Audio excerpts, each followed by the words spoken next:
Hello, everyone. How are we doing? Welcome to, I think, episode 6 of the NK Active podcast. Slightly different format. Now, we're going to try and start doing some remote podcasts so we can get more guests in, so we haven't got to impact their diary too much. So today's going to be a bit of an interesting one. We've got Kathryn, who is a second-year podiatry student at Southampton University, and she has been on placement with us for 6 weeks, so we can just sort of have a chat with her around about what it is like being a podiatry student, and then what is it like coming on placement at an NK Active. So let's add Kathryn in. There we go. You should be in now. There we go. Hi. So Kathryn, thank you very much for joining us. So I think the first question is sort of, you're already a second year podiatry student at Southampton. Yeah. The question that I get asked the most, and the question you're going to get asked the most throughout your whole career, is how did you get into sort of podiatry? Yeah, that's the golden question, isn't it, really? And it's quite a hard one to answer. There's no real straightforward answer. I feel we've all approached this at really different ways. And some of us take kind of the more scenic route. Some of us know straight away. Myself, I've already done a degree. I've had a kind of a sort of a career in property. Realised it wasn't really for me. I wanted to go into something maybe a bit more caring. Yeah. And helpful. And I've always been interested in podiatry. It wasn't really kind of accessible to me first time round. But then after quite a lot of soul searching and thinking, that I actually thought, you know what, I'm going to give it a go. And if I'm going to do it, I want to do it well. So I applied for University of Southampton. Managed to get in. Felt a bit of an imposter syndrome getting into Southampton, not going to lie. And then, so started my kind of podiatry journey. I find feet, I mean, everyone's got feet, They're fascinating. And as soon as they hurt, you know about it. And I think being able to have that skill set and that kind of language to be able to help people and almost instantly help people and to give advice and knowledge, it's amazing and really rewarding and probably quite addictive, and I'm really looking forward to having a real career in helping people and helping everyone, basically, because everyone's got feet. No, you can definitely get a lot of gratitude, and you can get a lot of really positive days from working in. But we're biased because we work with the lower limb, but I think it's the area we take for granted the most. You don't realise how much your lower limb and your feet can cause you issues until they are a problem, and then when they are a problem, you realise actually how much you rely on them on a daily basis. So then, how have you sort of found the whole degree process so far? So you're almost near enough, exactly halfway through your degree, but obviously, what will be interesting is, if anyone ever listens to this in years to come, is that you started your degree and it hasn't sort of been normal because of this thing called COVID, that I think we're going to look back in years to come and think, wow, that was quite a big thing. So how have you found it so far? Different. I think I don't know whether we can be classed as the class of COVID. I think the first years coming in have probably had it worse than possibly we have, because we obviously managed to start our first year in a pretty normal way. We managed to get into lectures and actually meet our class and meet our lecturers and have a fairly normal start, and then it sort of started changing around obviously March this year, and everything just kind of abruptly stopped and went online, which was fine. It's you've got to adapt to it and you've got to go with it. The thing that obviously affected us the most is that we're meant to go on a placement in first year, so that obviously got cancelled. Obviously the demands for the NHS and services was too great, and a lot of them were shut down as well, so it wasn't safe for us to go, which I think we all understood, which then put a lot of, pressure, anxiety onto then knocks on to the next placement, which was obviously now, which turned out to be almost at the point of the second wave. So a lot of us got a bit anxious that we were going to be here. Every single wave was going to correlate with when we could actually go on placement.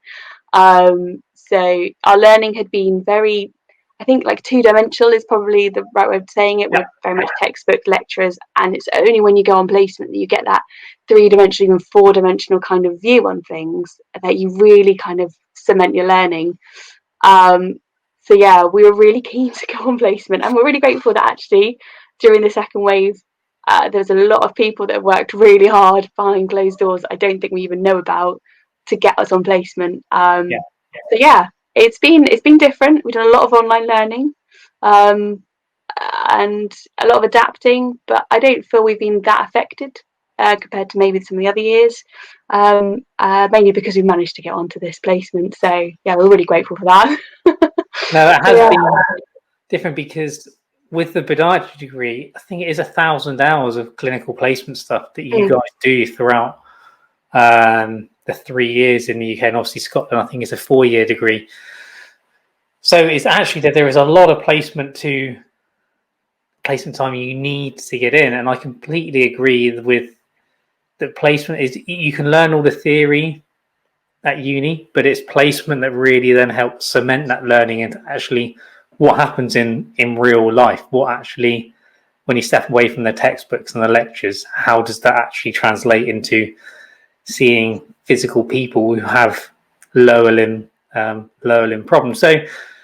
So far, what's been the most, let's say, sort of best / surprising part of your degree that you thought, oh, maybe I didn't think we would learn about that as podiatry students, but actually we have done? Oh, that's really good. I think the assumption that it's only going to be limited to the lower limb. I mean, the lower limb is super intricate and amazing, and you've got to learn it all very detailed, but it's all connected to the rest of the body. Yes. So you need to have a really good base foundation in the whole systemic, body systems, everything, to be a good clinician, really, to understand it. You can't just go, that's this. Things, manifest in totally different ways, and you can only really do that well if you can understand the body as a whole and then apply it to the lower limb.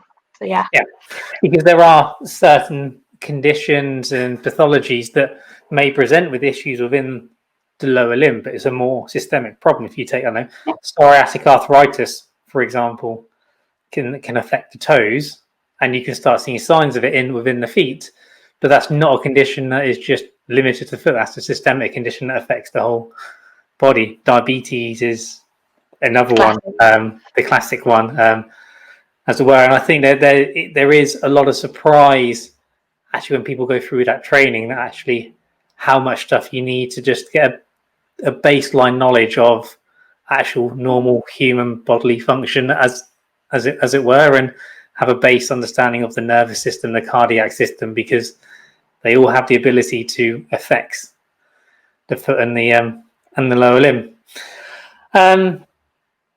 Has there been any bit of it that you have sort of found more challenging than others? Anatomy. Anatomy is, there's no cop out of learning that. You've just got to learn it.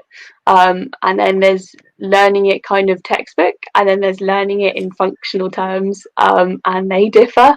And you can't cop out on that at all. You need to know it. And depending on whatever branch of podiatry that you really want to focus on, you need to know it. So, and the sooner you know it, kind of, the better you'll be. You'll end up missing on learning opportunities if you don't learn it well. Learning anatomy. I'm a complete subscriber to it. If you don't know it's there, you can't treat it, you won't look for it. So yeah, you can be unconsciously incompetent without even realizing. So yeah, exactly. So then moving on to your sort of placement at NK Active, you were our first sort of 6-week placement student that we had, and I think at the time for this time round, I think we may have been the only sort of private practice taking students. So it was sort of a new experience for everyone, really. And I just sort of now want to have a chat around about sort of how you found that journey. So let's start off with just give us an overview of what's happened during this sort of the 6 weeks, as it were. Okay, right. Kind of where to begin, really. I mean, it's absolutely flown by, I have to admit. But I was reflecting on this yesterday as it's coming to a close now. That actually how much I've done and how much I've been exposed to and experienced. My first day, you guys were recording a podcast. And now obviously I've kind of bookended it quite nicely with a podcast. You haven't, yeah. It was first day you rocked up like, sorry, we are recording a podcast today. Yeah, but where do you get that experience? And then the types of equipment and stuff that you guys have got at the clinic that haven't got anywhere else. So you've got your Run 3D, you've got all sorts of even the gym work and stuff. Learning and working with Natalie, doing rehab with her. And kind of seeing the full process of rehab has been really nice. I've obviously, because I've been with you guys for 6 weeks, I've been able to see certain treatments, like patient treatments, almost to fruition, which has been really lovely. So from diagnosis, every week onwards until they've got their maintenance. Toenail surgeries, I think is one thing I wasn't expecting to see on this particular placement, but wound dressings and that sort of thing. Playing an ultrasound, that was another one. I managed to play some ultrasound, obviously because we've got Charlotte there that's pretty good at that. Not too bad at using the ultrasound. Yeah, she's all right. Learning strapping, all that sort of thing. And obviously, with it being a private clinic, you can't guarantee what's going to come through the door. It's so varied, and no day was the same, which as a student you kind of revel in. You can't miss an opportunity to learn at that kind of stage. And then even when there was sort of quiet times, there was still things to do, still things to learn, still things to practice. I feel very lucky that I've managed to monopolise some world-renowned clinicians for 6 weeks for my own learning journey. I mean, I wouldn't go world-renowned. I wouldn't go that far. But no, that's very polite of you, shall I say? Because then we even had a dermatology update day. Yes. Update morning thrown into the mix as well. And it has been nice because you have been able to, as you said already, start to see patients through their journey, whether you've seen them through their completed journey, but you've seen some patients from initial consultation, then doing the gait lashes if need be, or then just moving on to a rehab program, or whether it's casting for a Ritchie brace as well. I think you managed to, I think you got one of those in, didn't you? Yeah. So it's absolutely, just forget what I've done. Absolutely flown by. So out of all of it then, what has been your best bit, shall we say? I knew you were going to ask me this. This is a hard one.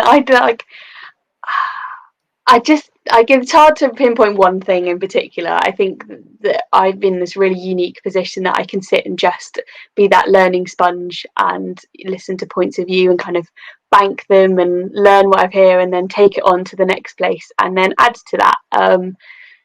I don't know, the best part of it, I just think meeting the people. I like meeting the people. I like meeting the patients. I like talking to you guys. I think it hones in, this is the job. This is what I want to do. This is a career. And I think, I've loved every bit of it. It's hard to pinpoint to one different thing. That's really not really a great answer, is it? Well, at least we definitely sold it to you that podiatry is a good career to have and a good place to be. I'm biased because that is where I am. I've been through where you've gone through and then done masters as well, and Charlotte's obviously then done PhD. So we've almost not at the other end, but we've gone through where you've been, and we're still here now. So it's definitely a great profession to be part of. But I'm always going to say that because I'm biased because that's what I do. And then has it then helped you sort of? Has there been any insights of what you've seen of? You thought, well, actually, I didn't realise that would be within the scope of what a podiatrist could do. Is anything seen in the clinic where you think, well, I didn't realise that we could be doing that? Or I don't know whether I don't know there's anything particularly that I found that I didn't realise that's what we could do, but I think there was elements that I definitely thought I underestimated that were playing much bigger part. Understanding the patient's psychosocial kind of abilities and where they are is huge in that, and getting people adherence to their kind of rehab programs and understanding things is a really massive part of what you guys focused on in the clinic. I think that you've got to get people on board to get them better, and until they're ready, then it's hard to do that. So I fully underestimated that side of it. I mean, it's been a challenge, this kind of whole placement. I'm not gonna lie, it's been quite hard work, and I think the amount of knowledge, in order to be a good clinician, you need to know a lot and you need to experience a lot. I think that's what I picked up on there, that you need to go out there, you need to go out and see it and do it and be part of it and be present in it in order to be good. And I'm really excited about that. So yeah. Good. No, well, it was. If it's easy, we're not doing our job properly.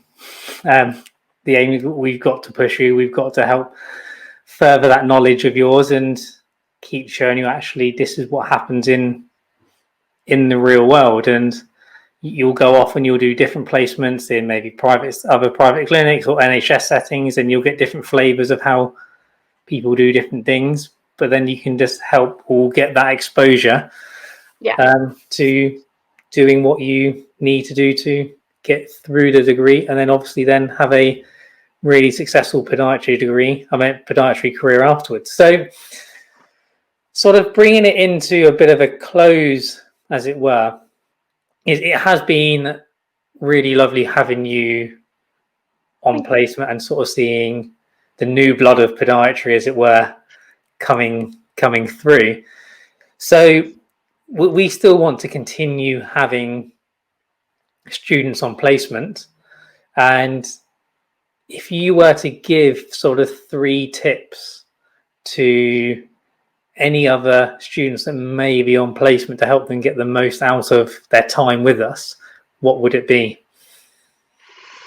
3 tips. Definitely be approachable. Just talk to people. Even not necessarily just patients, but everyone that works at NK Active. You're a team. You've got to work together, and actually you can get the most out of people if you're just approachable and talk. Don't be shy. Don't be frightened of that. I think second thing, probably willingness to try everything. Just say yes and do it. You'd be very, it's nervous.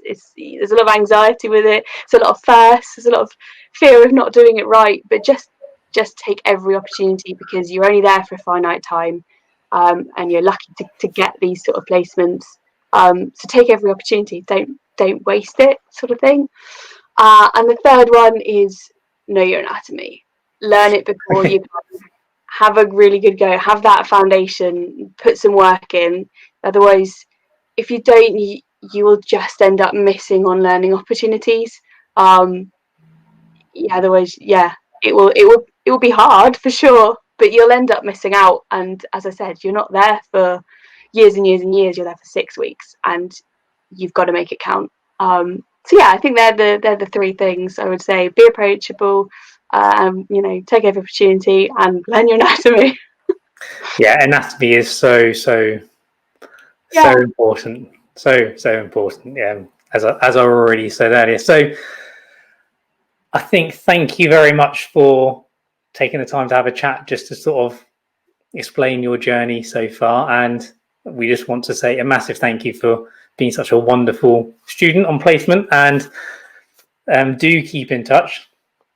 And if you have any other questions or queries, you've got our contact details. So always just get in touch. So thank you very much indeed for coming on and having a chat.